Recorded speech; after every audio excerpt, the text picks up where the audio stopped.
ফারহান ভাই হালকা ওয়াশের ছোট্ট সদস্যকে কি গিফট দিল জানতে হলে অবশ্যই পুরো ভিডিওটি দেখতে হবে। আসসালামু আলাইকুম। কুমিল্লা পৌঁছাতে পৌঁছাতে যেহেতু আমাদের দুপুর হয়ে গিয়েছিল, তাই প্রথমেই আমরা দুপুরে লাঞ্চ সেরে ফেলি। আর এদিকে রিফাত ভাইয়া আর হৃদয় ভাইয়া বাইরে যাওয়ার প্রস্তুতি নিচ্ছিল।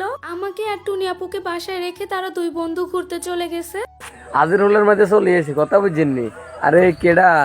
এই এতক্ষণ হৃদয় ভাইয়া যেই জায়গাটা দেখাচ্ছিল সেটা হচ্ছে হাজিরপুল। ভাইয়া নাকি সবসময় এই জায়গাতে বসে ভিডিওতে ভয়েস দেয়। এরপর তারা দুজন চলে যায় বাজারে। ভাইয়াদের বাজারের নাম হচ্ছে বিজরা বাজার, যেটাকে আমার হাজবেন্ড বারবার হিজরা বাজার বলছিল। বাজারে গিয়েছিল মূলত ফারহান ভাই, আমান ভাই তাদের সাথে দেখা করতে। এরপর তাদেরকে ধরে বেঁধে বাসায় নিয়ে আসলো। না, অ্যাকচুয়ালি ধরে বেঁধে না, ফারহান ভাই এসেছিল আমাদের ছোট্ট রাইকামণিকে দেখতে। আচ্ছা, আপনারা কি কেউ গেস করতে পেরেছেন ফারহান ভাই রাইকার জন্য কি নিয়ে এসেছে? ওয়েট, আমিই বলে দিচ্ছি। ফারহান ভাই রাইকার জন্য গোল্ডের রিং নিয়ে এসেছিল। গিফট দেখে তো সবাই খুশি।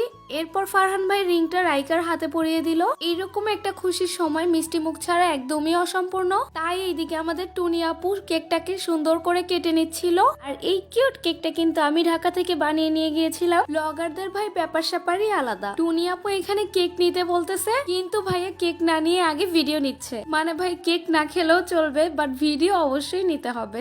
এরপর টুনি আপু সবাইকে এক এক করে কেক দিয়ে দিল।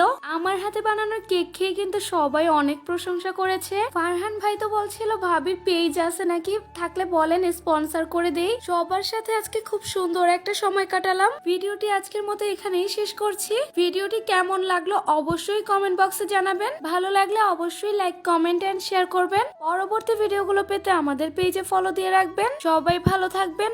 আল্লাহ হাফেজ।